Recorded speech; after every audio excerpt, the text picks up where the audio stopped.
Well, hello, everybody. Thank you for taking the time out of your busy schedule to join us for our final More for Mentors event of the year. Just a few housekeeping notes before we get started. We are recording this event, so those who can't make it, random IEP meeting pops up. You got things to do, it happens. But hopefully, those people can enjoy it too, watch the recording. We'll save time for questions at the end, but feel free to share your questions, your feedback, any reactions you have in the chat. Obviously, we are talking there. We also have Maddie and AJ who are in there who are going to collect your questions. But I'm really excited to be here to host these virtual sessions and share resources and goodies you can bring back to your schools to help you shine as a leader and support families.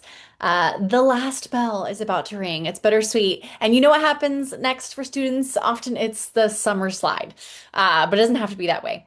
Today, we're going to send you off with everything your families need to keep that love of reading alive all summer long.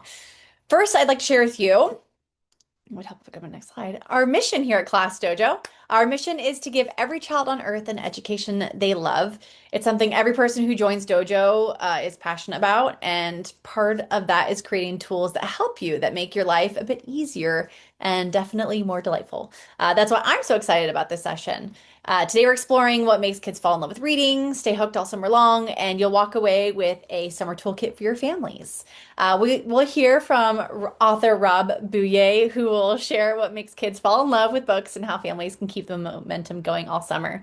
And then we'll transition to our Dojo Tutor team to see practical tools you can share with families. Finally, we'll open it up for Q&A where you can ask us anything.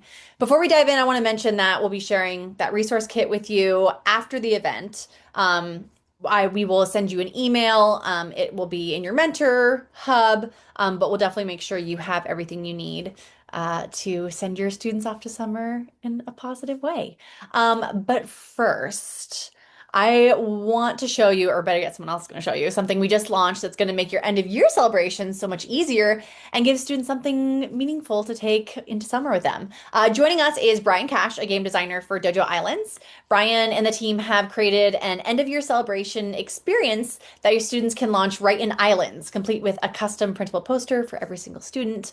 And it's live in your accounts. You're getting a first look because you're joining us for More for Mentors, a little treat for you. Bryan, why don't you show us what you've built? Sure, my pleasure. Alrighty, so let me just share my screen. There we go. So thanks very much. It's been a great year for Dojo Islands, and we have heard a bunch of really lovely stories from you all about how classes have used it to play and learn together. So we thought it'd be nice to get in the spirit of celebration for graduation season. So when kids get to the island, they should head over to the stage by either riding the shipment or warping there with the map, which I'll do so right now.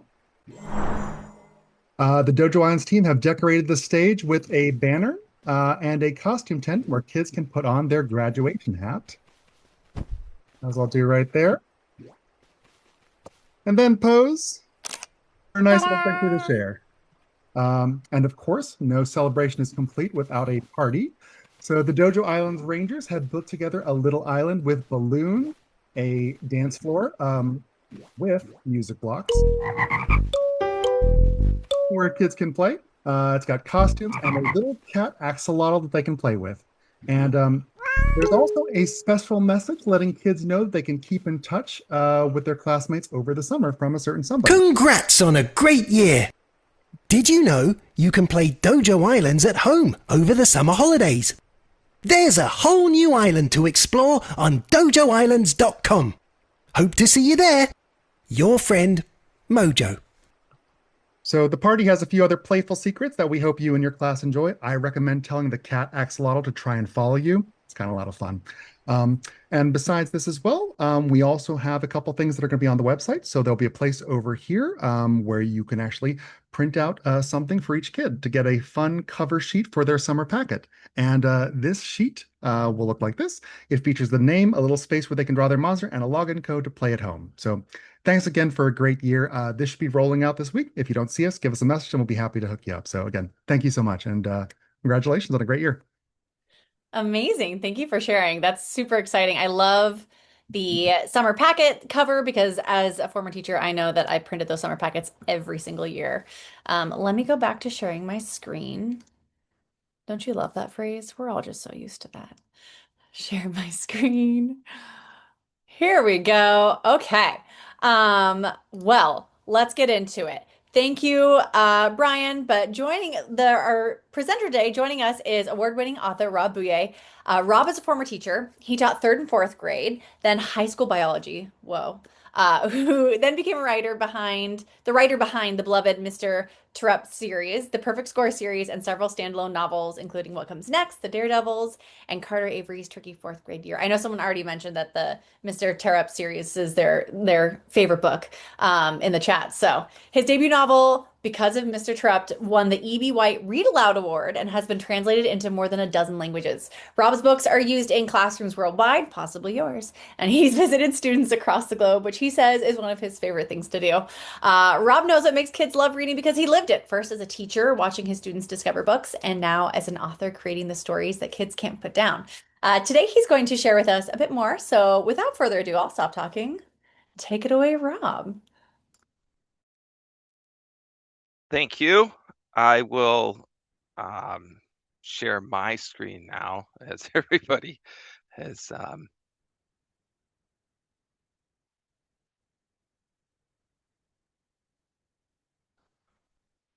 So thank you for the great introduction. You've touched on a number of things that I will mention along the way. So you rattled off a number of my books. Here they are. That's what they look like. If you're not familiar, the Mr. Terupt series along the top, certainly books that are I guess what I'm best known for, I should say. Carter Avery along the top, that's my most recent, and might be on some of your state award lists coming up this year. So Carter's in the hunt for a championship belt, maybe.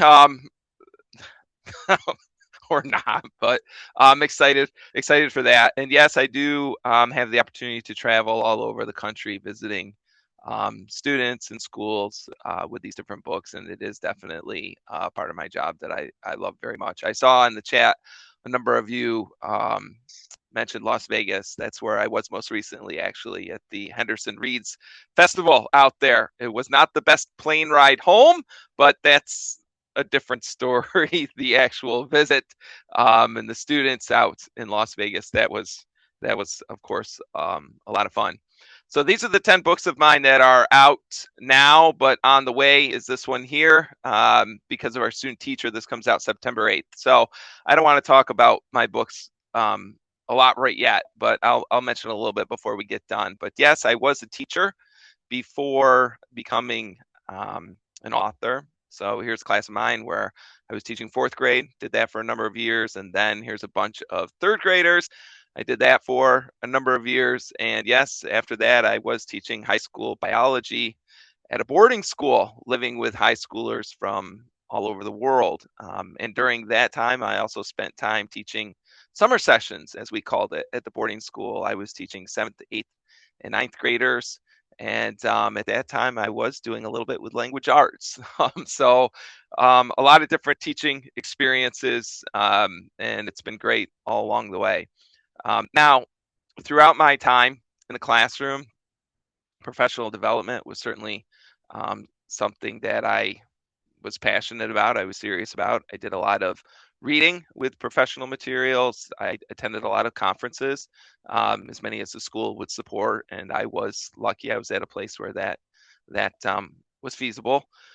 So I was definitely, as I said, passionate about that stuff and did a lot with that. Now, I mentioned that because you're coming up on summer, and first and foremost, take a breath, right? You've worked hard all year and deserve a chance to kick back, relax, enjoy time for yourself. But I also think summer is a good time to set some goals, personal, professional goals, get reinvigorated and excited about things that you might want to try heading into the next school year. So this was one of the professional books I read when I was teaching, and one that had a really big impact on me. It's an older one now. How's It Going by Carl Anderson. Some of you, I imagine, probably know this text already, but being an author, I thought I would talk a bit about writing, which is where this book really is focused. And its main focus is about the writing conference that you will have with your students in the classroom during writing time. And the premise, if that's the right word, really is to boil it down. The book talks about how it's very easy to sit in a conference with a student and fix the piece. That is to say, it's easy to help that student correct punctuation, fix spelling, maybe some grammatical things, tweaks here and there. It's easy to do that. And that often is what happens. But if that is the case, then in the end, you really haven't done anything to help the writer. And that is what the goal of the writing conference should be. The goal is to help the student improve, grow as a writer. So how is it that you do that? As the book discusses, you teach the student strategies that real writers use. You meet the student where they are in that process. It might be a strategy around planning, organizing. It might be something to deal with revising. It could be anywhere, but you meet the student where they are and you teach this strategy. Now, how do you do that if you don't know the strategies? It's a pretty important question, and if you don't have the answer to that, I think that's pretty daunting, right? It's maybe something that where people throw their hands in the air and say, I can't do this. Now, for me, I think the answer is pretty simple. You need to be a writer. It's what it boils down to. How do you go about teaching these strategies that real writers use? The only way you're going to know them is if you are writing. You need to be a writer. So again, that might sound like a big thing, but it doesn't need to be. You can start small. Can you carve out 10, 15 minutes a day to work on that writing craft? And if you begin to do that, you pay attention to your process and your thinking when doing that writing. And that writing can be crafting an email, social media stuff. It can be poetry. Maybe it's an old-fashioned letter, or perhaps you are working on an article or a story, a novel. It really doesn't matter, but all of that counts as doing the writing. And if you pay attention to your thinking and your process, you're going to begin to develop, a toolkit of strategies that you're aware of that you can then bring to that writing conference when you are working with your students. Now, at the time I came across this book and I was reading this book, I was working on writing. But the writing I was working on was I was trying to get published in this professional journal teaching children mathematics. I was very passionate about projects in the classroom, especially math related ones, maybe because at this time it was the new math, old math, and there was some conflict in there, and it just was all kind of exciting to me. And I was really gung ho about the problem solving and the different things that the NCTM, the National Council of Teachers of Mathematics, was putting out. And so I began writing about the projects, trying to get published in this professional journal. And I sent in that first article of mine and got the letter that said, thanks, we don't want it. So I failed. The next year, I wrote another article about a bigger, badder project that I was really excited about. And I got the letter that said, thanks again, we still don't want it. I failed again. And I was pretty mad that time because I actually really liked that one. But even though I was mad, I tried again. And finally, on try 3, that letter said, we love it and can't wait to publish it. So this was the first thing that I actually ever had published. It was a pretty big article about problem solving in your math classroom with 4th, 5th, 6th graders. So I share this tonight as well for a few reasons. Number one, if you've met my character, Mr. Terupt, you know he is a teacher who loves projects in the classroom. That's a piece of me that went into helping to create the character. The other thing that I think is worth mentioning is that you heard me say I failed several times before this actually happened. And when visiting students, that's definitely something that I always talk about with them. How failing is, in fact, part of the journey to ultimately succeeding. And what's important is that you take lessons from it, learn from it, and that ultimately will help you succeed in the end. So I talk about that for sure. And I share that with all of you tonight because I'll come back to it before I'm done. But to go along with writing, I'm reading How's It Going by Carl Anderson. I'm working on these articles, and sure enough, I have manuscripts all marked up. I have all these things that I'm doing as a writer, I have strategies that I can then bring to the writing conference with my students. And so I was pretty gung-ho and pretty excited about all of this. Now, while I was doing this type of writing, it was my students who were working on their narratives. And it was their narratives, their stories that really knocked my socks off. It was their stories that got me really excited about storytelling and about writing.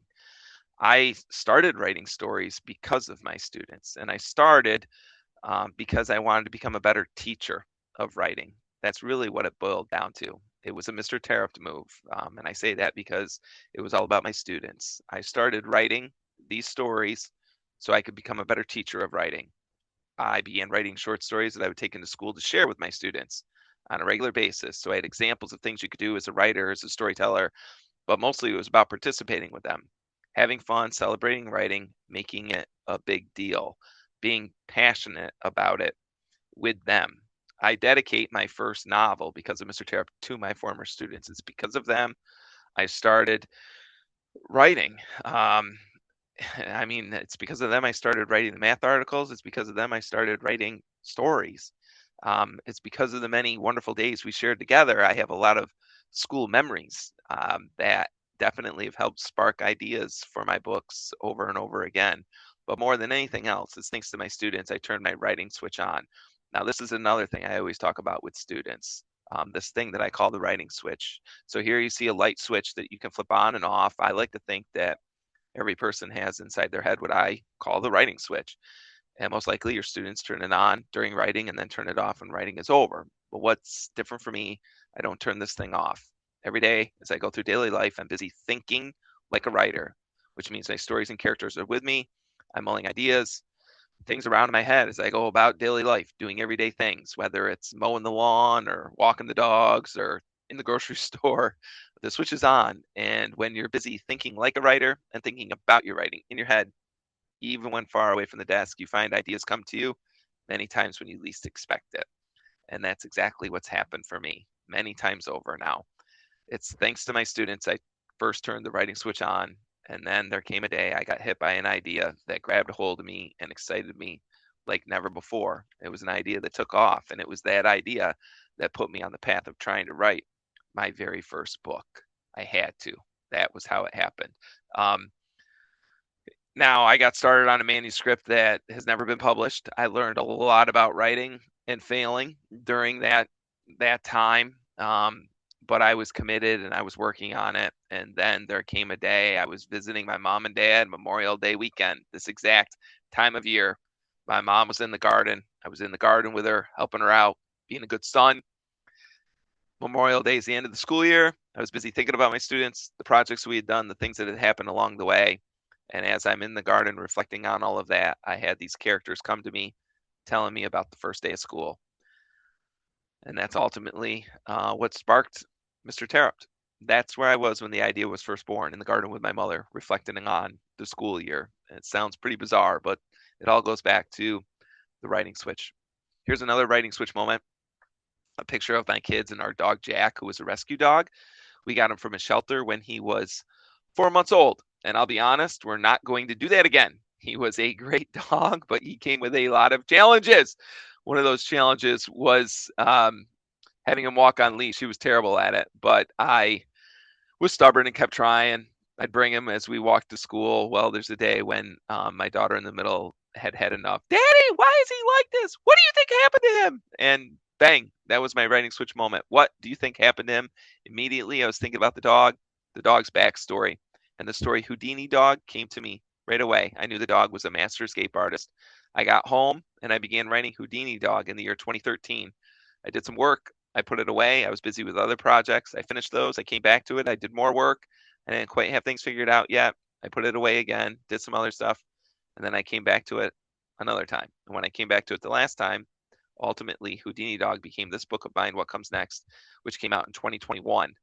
So that's how long sometimes you have an idea that you're thinking about and kicking around before you ultimately figure out how best to tell that story and maybe what the story is that really needs to be told.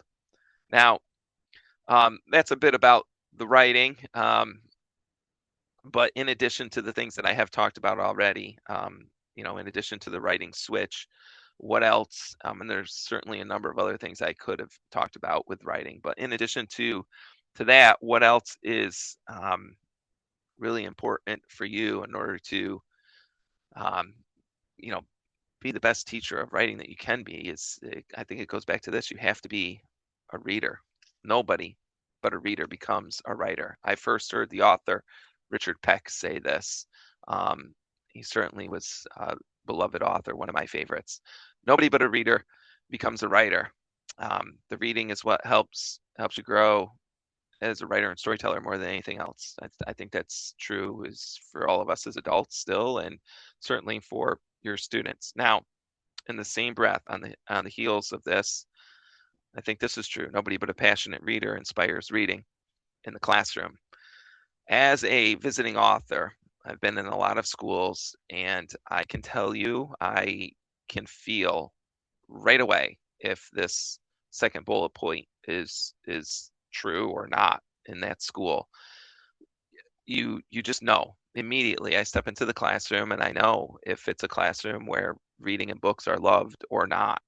Is it a classroom where kids have all sorts of different books on their desks that they're reading, where there are books visible, books being talked about, kids are excited? Or is it a classroom where that's the opposite? You don't see books and books aren't out and it's not very exciting. You know this right away. You could just feel nobody but a passionate reader inspires reading in the classroom. And we're talking about summer reading. I think it's true for that too. You're not going to inspire summer reading if you're not a passionate reader. You, in order to be the best teacher of reading, the best teacher of writing, I think you need to be those things first. You need to be a reader. You need to be a writer.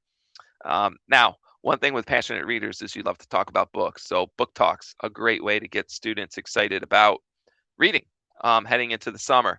Now, I've just grabbed a couple of mine. The easiest thing for me to book talk are my own books. So bear with me for a second. I'll just give you a couple quick examples. If you're not familiar, Because of Mr. Terupt is a fifth grade school story.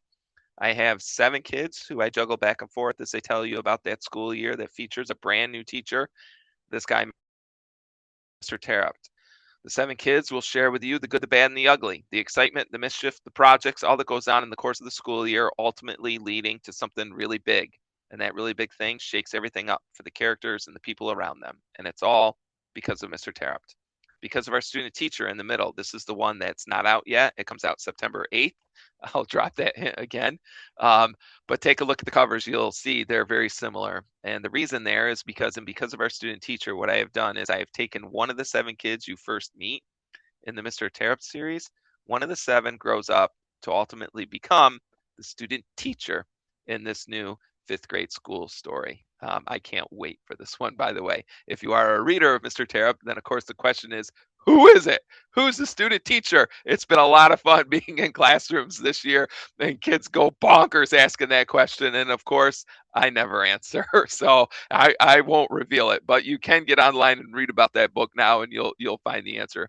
Carter Avery, the newest one. Carter is the boy that no kid wants in class, and certainly no teacher wants to find out they have Carter Avery. And Ms. Crane, well, she's the teacher no kid wants. So in this one, you've got the teacher no kid wants and the kid no teacher wants. And sure enough, bang, they're together. It makes for a tricky 4th grade school year. All these books will make you laugh, but also give you plenty to stop and think and feel about. That's what's true. That's what's important to me with any book that I write, that's going to be the case. Some other books that I thought I'd recommend to get you excited about summer reading. I'm a huge fan of the author Leslie Connor. Any book Leslie's written, I would recommend it. Her writing is flat out beautiful.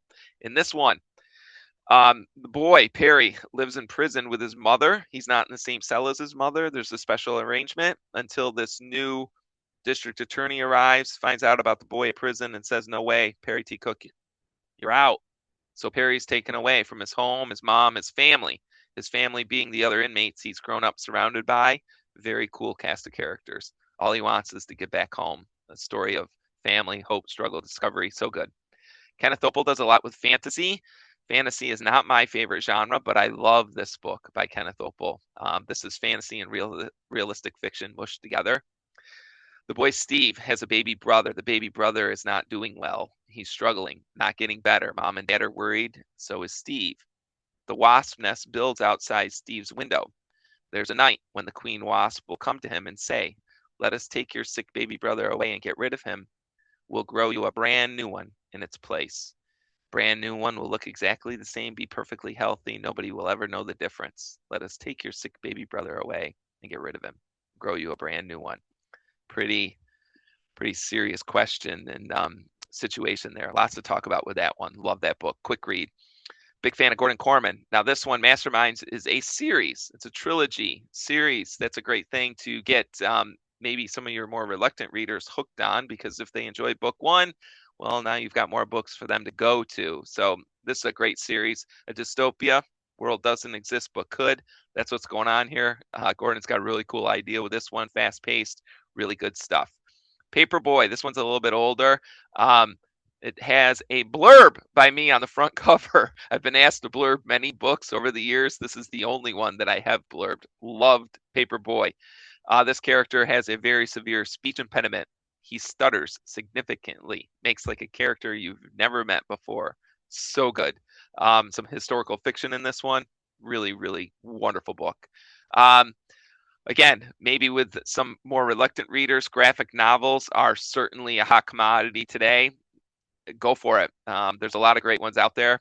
I've read a lot of them, and that's certainly something to get kids reading. These are novels in verse. House Arrest and Kwame Alexander's The Crossover.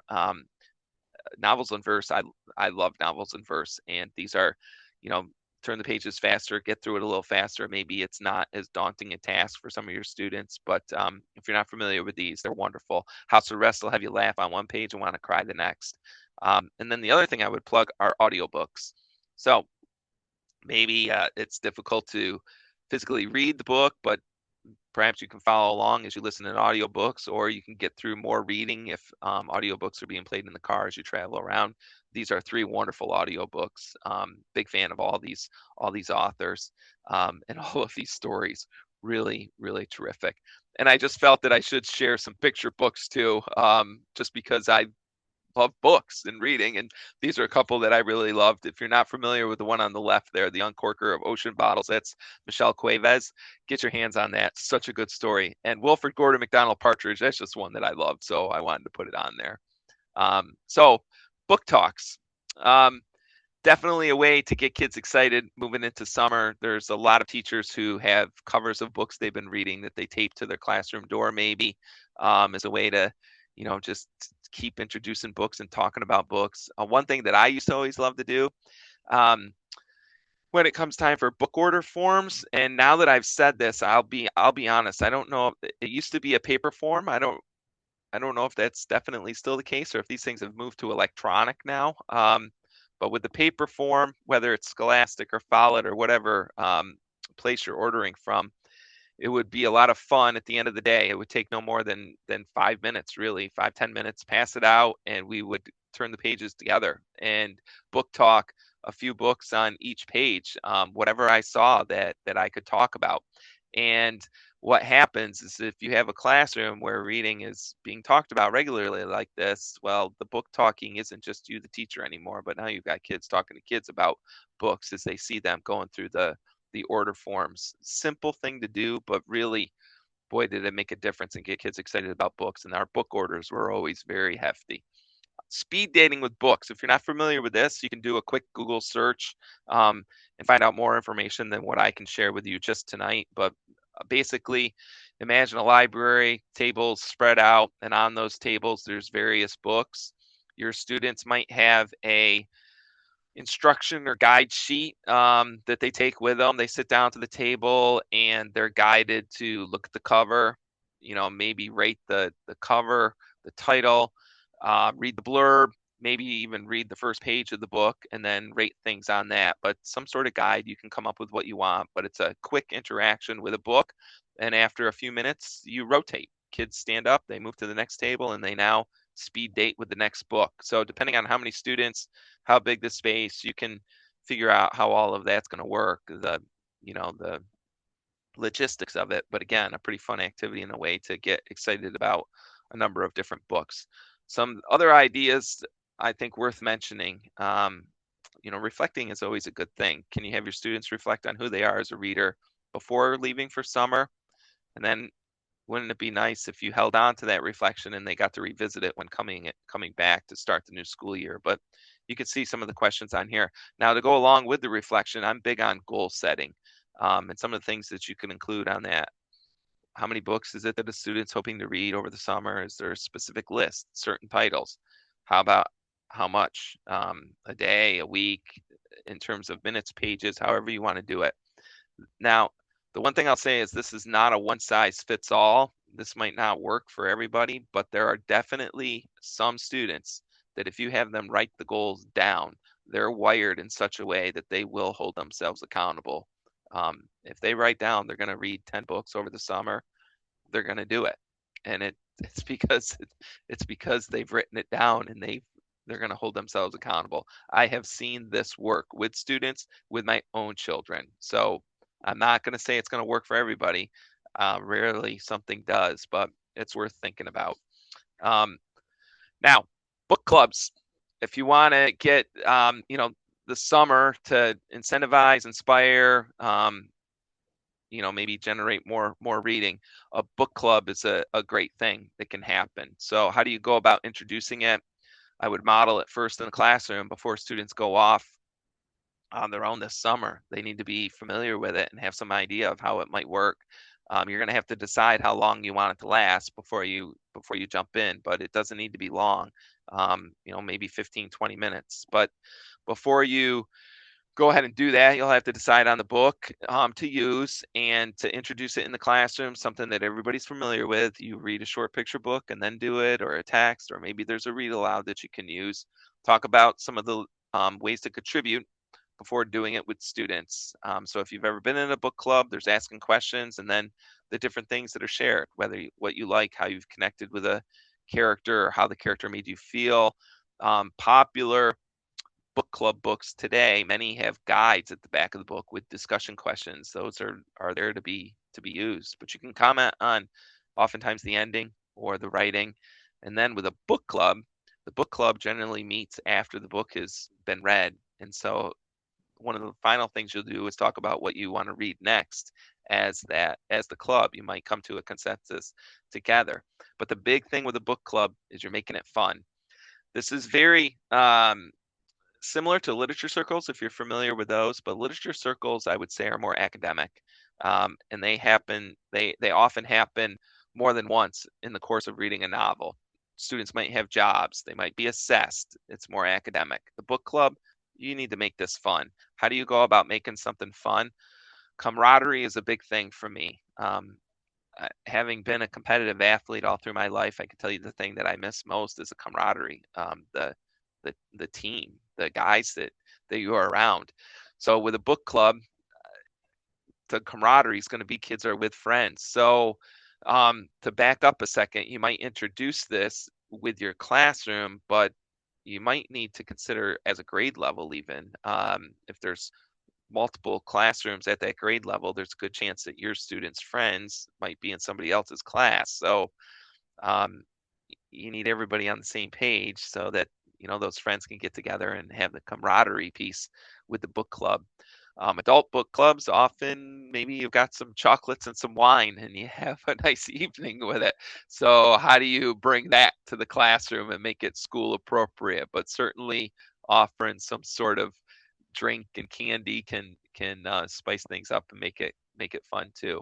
And then the last thing that I will mention, and I think this is certainly worth considering, is a passionate reader inspires passionate reading. Your number one person to lean on is the parent. That's who's going to be with them all summer. So a night to get parents jazzed up about summer reading and to help them understand how best they can support it, and really sharing with them a lot of the things that I've shared with you. You could teach them about book clubs. Maybe you've done a recording of using it in the classroom, or maybe you've got a way to have them physically do it with a short piece of reading at that parent night, but emphasizing the fun piece, inviting an author to Zoom. So I mean, depending on what you read, you might be able to reach out to the author. The parent might be able to reach out to the author and see if they're willing to Zoom when that book club meets. Now, some authors will say no, others might not. It might depend on when it is, how long you're hoping to Zoom for. There might be a fee, there might not be a fee. It all depends, but you're not going to know the answer until you try, until you contact them and go for it. But a big thing with the parents is, I think, stressing that they need to model the behavior. The parent needs to be a reader too. I mean, they're not going to inspire their own child to be passionate readers if they're not. So certainly mentioning audiobooks, continuing read alouds at home, all of that is, I mean, I think things to be talked about. Inspiring parents to be passionate readers could be a big thing in helping to inspire your students. Additional things, just real quick to consider. I'm not an expert on the website stuff and Dojo, all of that, but if you have a common place where you can post pictures and statements and comment on each other, a student might be pretty excited to see their teacher has commented on their reading over that summer. So being able to interact with them that way certainly could be helpful. So last time I'll show you this, September 8th, because of our student teacher. So, but I'll finish up there. I wish you all a lot of happy reading, and should you want to contact me for any reason, that's my email. I thought I'd include that at the end. But thank you for giving me a few minutes to speak with all of you tonight. Hopefully there's something there that might be helpful. Thanks. So many things there that are so helpful. And I love that you're also stressed the idea of like bringing the parents in on this. That, they're going to be with their kids all summer. But like really bringing them into this whole experience and having them model, like those are really important things. We do that all year long as teachers, and now it's parents' turn. We're handing them off. But so many wonderful things that you shared, Rob. Thank you so much for taking the time to share all those things with us. I'm gonna try to share my screen again. There we go. I'm going to transition real quick. Rob shared some amazing things. Thank you, everyone, for also sharing your thoughts, ideas, questions, everything in the chat. As a reminder, we'll have Q&A with Rob at the end as well. Lots of positive things being shared there. But next, joining us from the Dojo Tutor team is Tegan, a former educator, having spent 15 years in elementary classrooms across New York, Georgia, Florida, before moving into online learning. Today, she works on Dojo Tutor and is passionate about supporting educators and learners through innovative approaches to learning. Tegan, show us what you got. Hey, it's good to see everybody. Thank you so much, Caitlin, and Rob. That was amazing. I remember reading Because of Mr. Terupt with my fifth graders a few years ago. We'll go with that one. It was a favorite of theirs. It was a favorite of my own children who are now in college. And so it was just great to hear all of that. I'm coming to you all because we've been doing a lot of really great things over at Dojo Tutor. And I'm sure some of you have heard that we have one-on-one tutoring classes, and that's what we've been doing for quite a while. But I've got a little bit more exciting things that I wanted to share with you all, because these are also experiences that you can share with your families as options for the summer. We hear a lot from families, that the kids get bored in the summer, or they just need something for them to do that maybe is productive, especially when it comes to screen time. And so just about 6 weeks ago, we launched group classes. And this is a very affordable way, easy way, and very positive way to keep kids engaged in not just reading, but math, science, and other things as well over the summer. We've got, and there was a couple that I wanted to highlight for you all, but these are, they really do cross the whole spectrum. We have some that are a little bit more of a traditional nature that are great phonics classes and math facts classes to help solidify those skills over the summertime. But then we also have some other classes that are way out of the box on the other end of that spectrum, but they're in everything in between.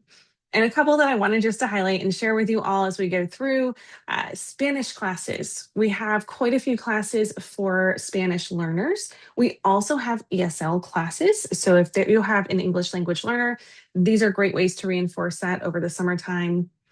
This one, I loved this class. This is a yoga class. So again, right, all ends of the spectrum where they can have that body movement time. They can have just different things happening for them over the summer.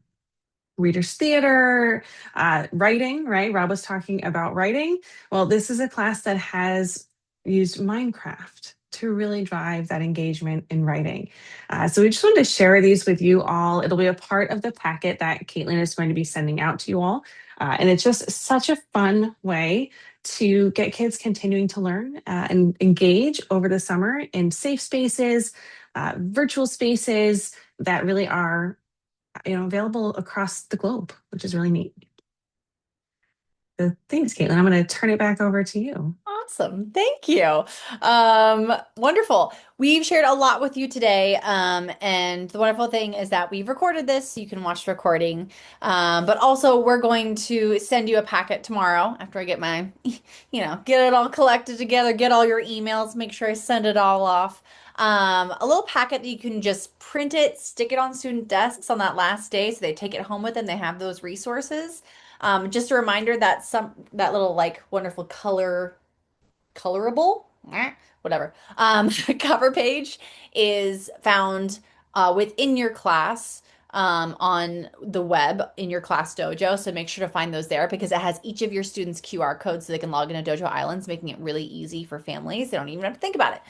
Anyways, I'm going to send you a packet so you have all these wonderful things, print it, put it on students' desks. You're finding a way that you can support your families, your students, even over summer.